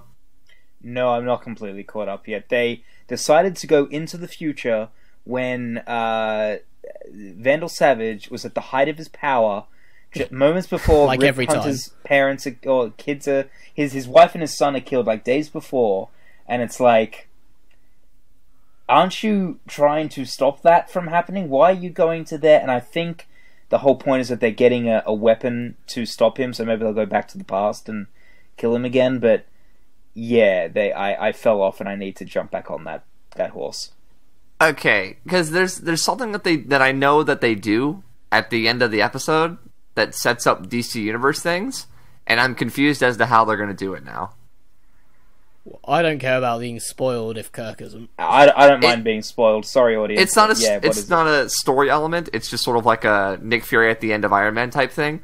So, Our Man shows up, and for those of you at home who don't know who Our Man is, he is a member of the Justice Society of America, and he says he says it. He's like, I'm Our Man, and I'm here to talk about the JSA, kids. So here's a PSA about the JSA. Is he? That's good. Is he from Earth 3? Is Jay Garrick part of the JSA, or are they just going to use everybody but him? Also, frickin' what's his name from Arrow season 3? Like Wildcat, he's also a member of that. So he's probably not part of that for whatever reason. And they also confirmed that Green Lantern isn't a part of it. So who the hell is part of this JSA? It's just two dudes. Not Hawkman. They'll get the C-listers. Just Our Man, and that's it. No, Hawkman could be. That's possible. Maybe. They're so but they've already established and then said no. Like I think it was Guggenheim or Kreisberg or whoever was like, we're not doing Green Lantern. even the JSA version that has no correlation to the other one. That being said, we're going to do all the Flashes. What about Dr. Fate? Have they had him on this? Is it Smallville I'm thinking of? He was in Smallville. Okay, he hasn't appeared yet in this universe? No. Okay. But he was a member of the JSA in Smallville, so... Right. I still hear people say, oh, maybe they can travel to the Smallville dimension. Oh, at this point, please do. Every time I see them say that they should just use Tom Welling as Superman in this universe, and it's like, do you people know how confusing that would be? Especially since Green Arrow was such a major player in that show towards the later half. That would be way too confusing. And also, I don't know, I don't think there's anywhere to turn back now. Might as well go all in. I'd rather see a brand new Superman if they were going to do Superman, personally. But I would like to see Tom Welling as a brand new Superman. That's where people are suggesting he should be Superman. It's like, no, there was a Supergirl in Smallville, so no. Yeah. And a Superboy. Yeah. Oh, yeah. That High School Musical kid. And a Doomsday, and a Brainiac, and a Darkseid, and a Lex. It was the kid from High School Musical. Yeah. Yeah. Bloody hell. Never. You said that, and I pictured him in my head, and I was going, oh yeah. I remember when that picture first came out. What a time to be alive. Oh yeah, he's opening up his little flanny, and he's like, look, I'm Superboy now. I'm Superboy now, faggot. You're not even Superman yet. Oh god.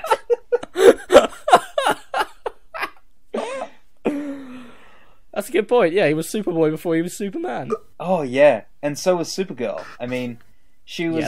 She didn't have the symbol on her chest, but she was all in her. But they were publishing magazines with her on the cover. Yeah, in her blue top and her red skirt, and she's all like, "I'm a hero." And that's a proper Wonder Woman. Whoever did Supergirl's that a proper pilot. Wonder Woman. But the Wonder Woman series where she's like merchandise and stuff, like that's proper that show. Oh yeah, perfect ass, perfect tits. My tits. Yeah. Oh, I'll never be able to forget that. Perfect ass, perfect tits, perfect teeth. I mean, look at these teeth. That is an exact quote. And now she's an agent of S.H.I.E.L.D. Sorry. Ooh. So Flash was great. I loved every second of it. I liked the part where he ran fast and then did nothing. Yeah, is there anything else to say about this? I mean, like I said, we haven't really talked about Wally, but is there much to talk about with him? I liked him until I realised they're doing the exact same thing that they did with Roy. Mm-hmm. Mm-hmm. And then I went, and it literally is like the superhero saves his life, then he tries to get into the crime-fighting shtick without any special abilities or training, and then he finds out who the hero actually is. The only difference this time is that they did it. I want to say they did it quicker in Arrow, but they did it more organically in Arrow. They absolutely did. It's funny because the problem I always had with the Arrow one with Roy is that he was always talking about how he needed to be better, and there was always this like thing that they never fully addressed about how, like, he's saying to Thea, you don't know what real pain is, and she's like, oh, who did you lose in your family? And you never find out. Like, you never find out. It's weird.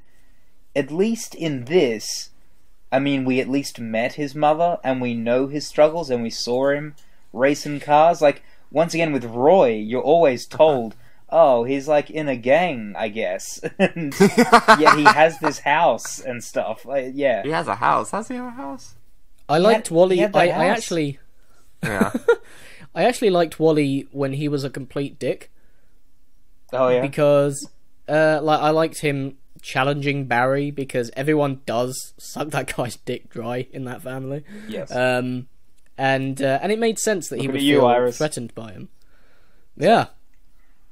But like when he says, oh, I didn't know you were a coward and things like that. I liked that, and that could have been they could have done something a little more interesting with that, but they just decided to have Barry flash away and Wally go, Exactly. Flash away. Wally West. Yeah, one of the best worst things that they did, or worst best things, depending on how you look at it. So Barry is getting the Speed Force back, and then he just fucking evaporates. That was hilarious. And Wally and Jesse get hit by the particle accelerator. They get hit by the essence of Barry Allen's ghost. Exactly, which is great. And it establishes those two for organic to be speedsters in the future. It worked well. So when Wally wakes up, he's like, "Oh, what happened?" And Iris goes, "Barry's gone," and like shakes her head, and then they walk off. And then it's like later they reveal, like he reveals to Wally, like inadvertently when he speeds away to save his dad, that he's the Flash. And it's like this big reveal, and I was like, wait, he didn't know? When Barry like, Iris was like, Barry's gone. Like, he's been killed, but never mind why. He wasn't the Flash, it's okay.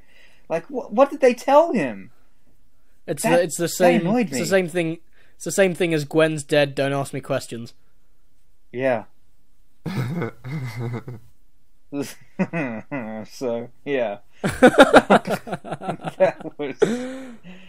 Yeah, I didn't care for that. But I liked Wally. I'd like to see I'm more done of with the Wally Flash. and where they take this character. Do you think they'll give I feel him like silver? Do Do you think they'll give him the silver?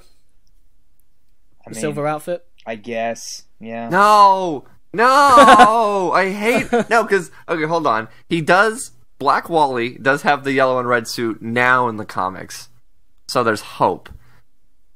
But I hate the silver outfit so much. It looks like garbage. It was used in like 2 to 3 issues, maybe. And like I said, he's got the yellow and red suit now, so maybe they'll be like, "Oh, we'll do that one." Maybe they know. I hate these silver suits so much. It's so gross. I'll say actually, Looks like a variance of like a Batman toy, like the silver one. Yeah, It's like a Batman and Robin toy. Yeah, it's like Silver Flash, and it's like, no, I'm good. I will say, since we're on discussions of design, it's a tiny change, but I love that they just finally gave his symbol the white backdrop on the Flash. It looks so much better. I know it's a nitpick. It bugged me the entirety of season 1. It looks so much better. See, I had grown on the red because it was like unique to the Flash show. Yeah. And then when they only changed the symbol and not the entire suit, I was like, why don't you just start with that? Like, it got to the point where the white symbol wasn't a big impact for me because I was like, oh, the Flash TV show has this symbol and it's unique to them. And then it was like, you need a white symbol because the future had a white symbol. And we're not going to change any of the suits at all. And it's like, oh, well, you could have just started with that. You didn't have to make me learn to like this one. You could have just done it from the beginning. The thing I did like about the explanation is when Barry goes back in time to season 1, they do the exact same thing with Cisco, whereas like, oh, but now if we change it, well, because we've seen this and from the future. Like, I liked how they integrated the exact same dialogue. I thought that was funny. But I agree with Anthony. I had become accustomed to the red symbol. Like, it meant it was the Flash TV show. It was like you recognized that as the logo for the Flash TV show. Like, as an action figure collector, I've got the figure that, oh god, this is something we haven't talked about yet, how they just have the Flash and Captain Cold action figures in this universe. Oh god. It's like they make that worse and worse as it goes on, because it's like, oh, you have a Flash figure. Well, that's the only Flash figure that exists like in the real world to make. So it's like, yeah, we've already had Flash Day in the opening of season 2, so that's fine. And then you show the kid with like the Captain Cold figure, and it's like, oh, that's a little weird. He's like a known like felon. Criminal. Like he's in prison for having killed his father. He's killed his father at this point. Does he get royalty checks? And then they show it in box. The actual DC Collectibles box that you can buy at your local comic book store, now available, $24.99. And I was just like, with the logo no. of the TV show smack bang clear on the Well, back. hang on. We should probably give people context. This is when Oliver goes and meets his child in the Flash Arrow two-parter, and his kid's playing with the figures. So that's when you see the Captain Cold figure in Arrow, but in the Flash show, like, Iris has bought this Flash action figure for Barry for Christmas. So it's like she went to her local comic book store and picked up this action figure. Yeah, I hate it. As someone who's like, because, I mean, I've never been a guy that hates quote-unquote product placement. When someone's holding, like, a Coke and it's not, like, made super obvious, you know? They're not like, this Coke is delicious. I'm going to go to the Walmart and buy another pack. You know, if it's not like that, it's fine. Like, it's clobbering time. I don't mind. See, that's funny. That works. What a good movie. Whenever it shows, like, someone, you know, like, it shows, like, a logo, I don't mind it. Because it's like, those exist in real world, you know? I don't want to see a can that says, like, soda pop on it. You know? That's even dumber to me. But when you go out of your way to forcefully advertise this product, like you said, it was in the box, the exact box that you can see at your local comic book store. Go and buy it now. I was like, quit bringing it up, please. Like I said, it was like, this Flash figure is so cool. I love the articulation, and I love that you can buy it with his other characters. Now available. Yeah. No. Especially as a toy collector. That's bullshit.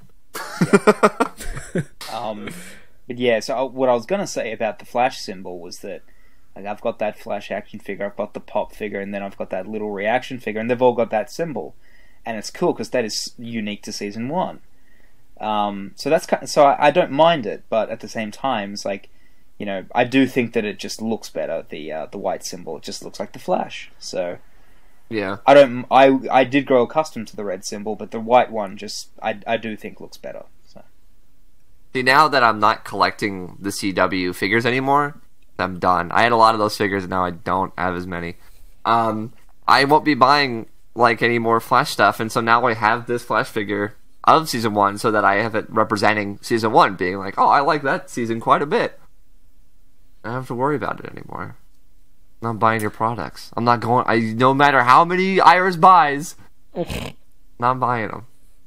I guess as a sort of final discussion, we could kind of briefly discuss the CW universe in a very broad sense, but we can also touch on some things. I mean, I hadn't watched any of Arrow outside of like the first 2-3 episodes and maybe the occasional episode, but I'm curious as to what you guys think of the death of Laurel, or rather killing her off at all, and presumably not bringing her back, which I'm sure they will rectify after enough fans complain about it and they pander to them as well.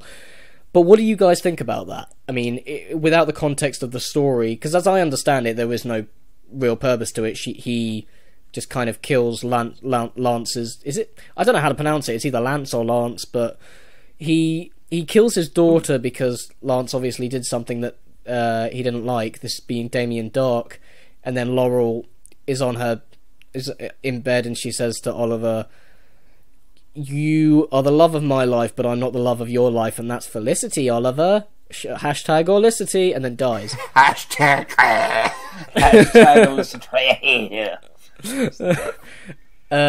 Yeah, if I were watching Arrow and still invested in the series, I would have... I don't know, I can imagine I would have thrown my keyboard across the room. Yeah, that's pretty bad. I mean, especially...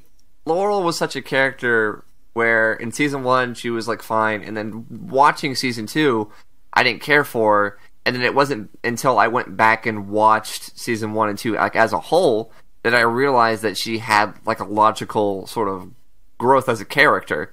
I realized that they were doing something with her, and it made sense as to why she was in the places that she was.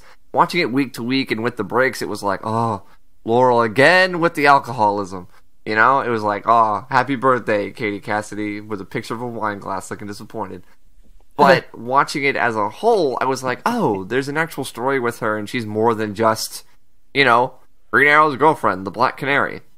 They had, you know, it seemed like they had plans for her. I mean, especially whenever you go back and watch season 1 and parts of season 2 where there's always the talk of like, you survived on that island because there was a light for you, you know, there's a light guiding you home. And, you know, it's like Sarah and even like Felicity says it like, oh, you know, you're different from your sister, you're this light, you know, and it's connecting all these things to Laurel is the light that led Oliver home and the reason he is alive and the woman he loves, and that's all thrown out the window for other things that the internet wanted. And it's disappointing because obviously they just couldn't think of anything for her character to do. So let's just, you know, kill her off. You know, it's the woman in a fridge trope. You know, let's kill off the female character to give more for the male character and some sort of revenge thing so that he feels justified when he kills the main villain at the end of the show, and it's all fine and dandy. Yeah, they always have to kill off someone close to them as if to make the fight, to artificially make it more of a personal Now it's conflict. personal. I couldn't have just done this because it was the right thing to do. It had to be personal. I also don't get why the writers could not... I mean, if you had to put Oliver and Felicity together to satisfy everyone, then okay, well, not everyone, but to satisfy a portion of fans that obviously felt strongly you had to do it, then okay, do it, but then break them up, you know? Put them together, be like, look, see, this is them together, prove why they shouldn't be together, and then go back to what the original plan was. I mean, there was still a way around it by giving...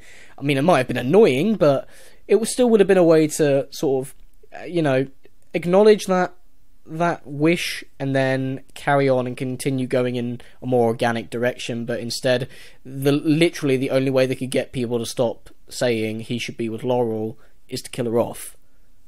Yeah. Yep, I can't say it anymore. She is dead. And as someone who isn't watching Legends of Tomorrow, Anthony, do they ever acknowledge Laurel's death for Sarah?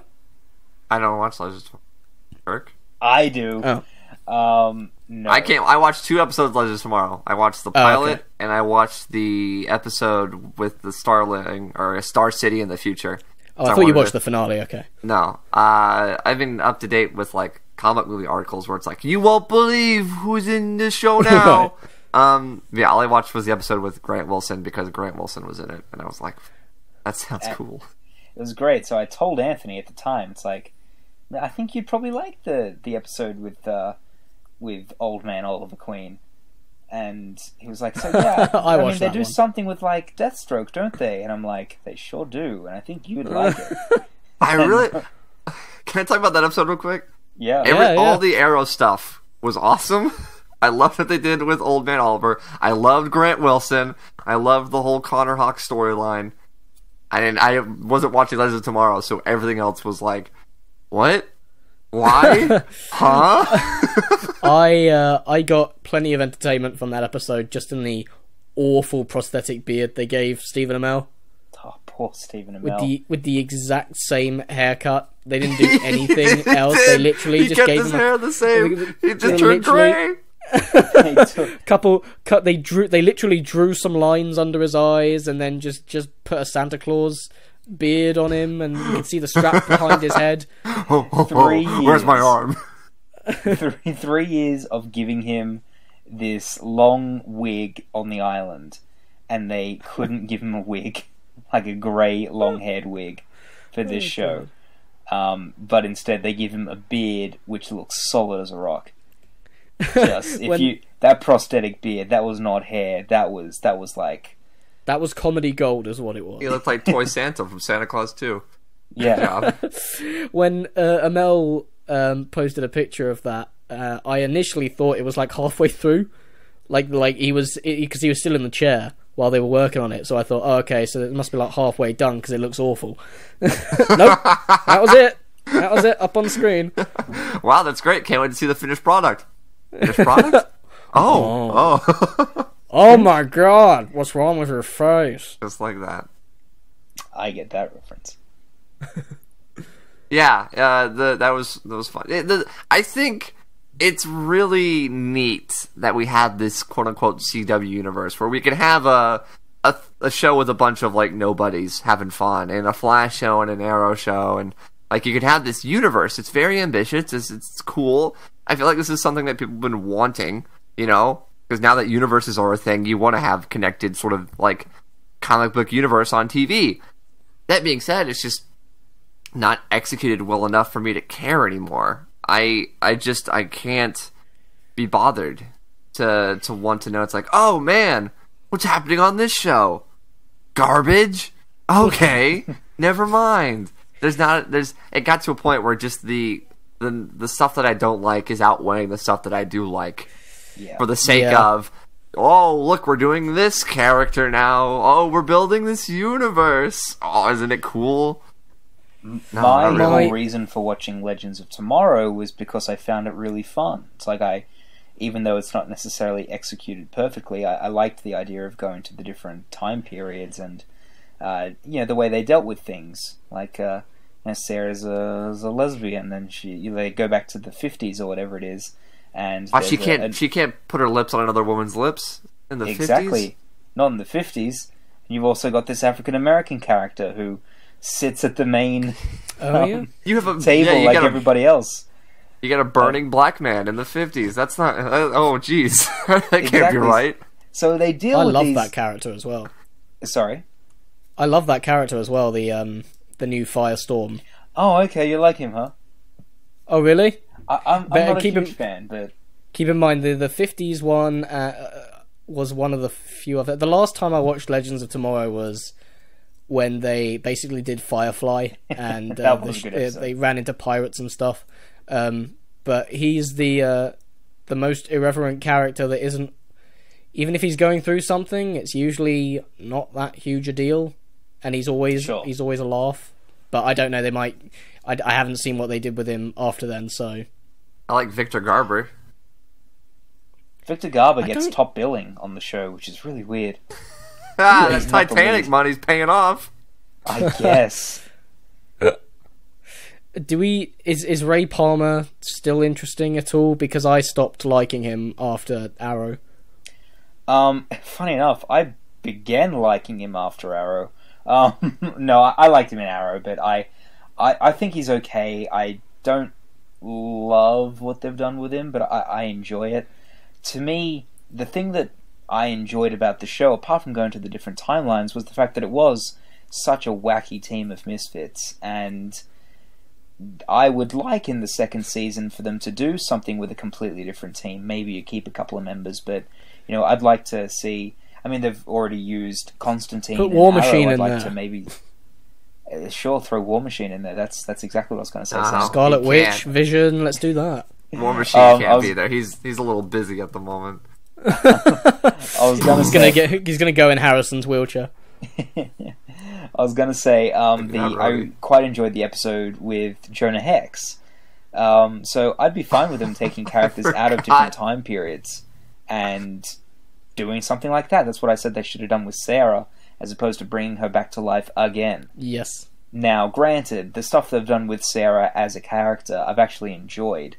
Because she is somewhat broken. She was dead, and now she's back. So, bring back the Huntress. Use the Huntress, absolutely.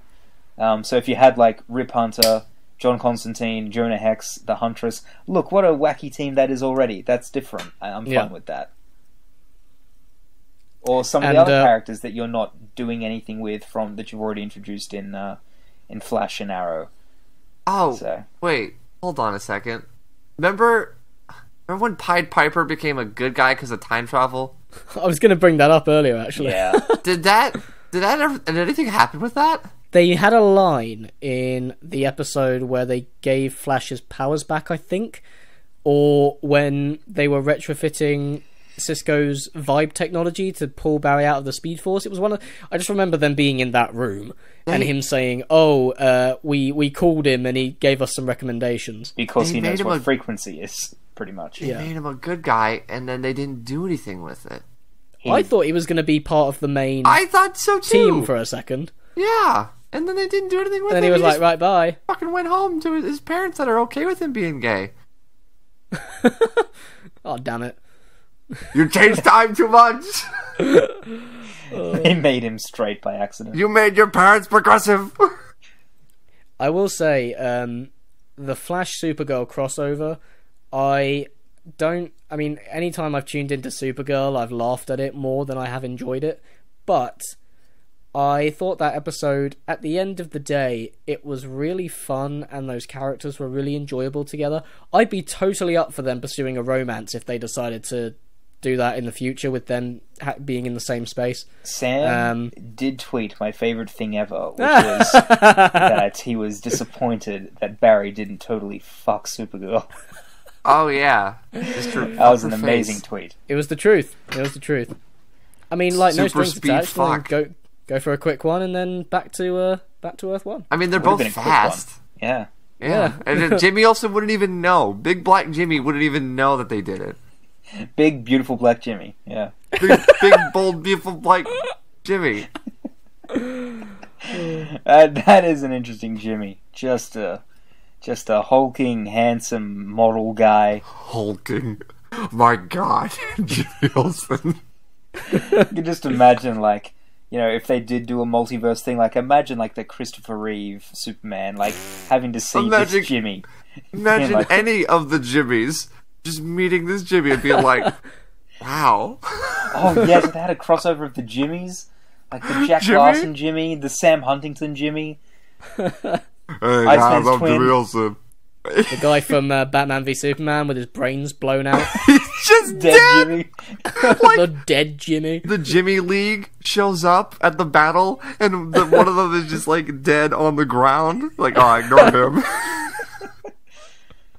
But yeah, imagine Sam Huntington, Jimmy Olsen from Superman Returns interacting with this big, bold, beautiful black Jimmy Olsen. From He would react. He would react the same way Scott Lang does to Captain America in Civil War. That's it. Wow. Wow. This is awesome. Jimmy Olsen. So yeah, the CW universe is getting a new edition. I hope it's big and black. I'm excited.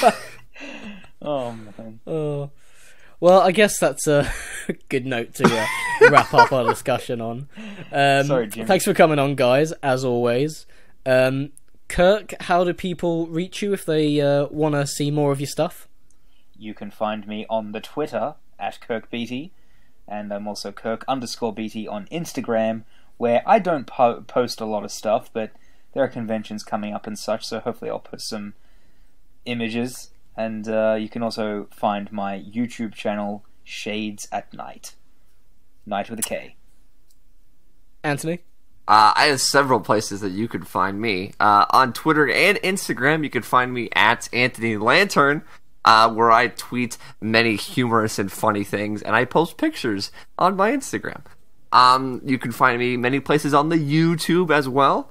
You can check out my channel, Anthony Vlogs, where I talk about things about like fictional characters and stuff and how I'm upset at the world.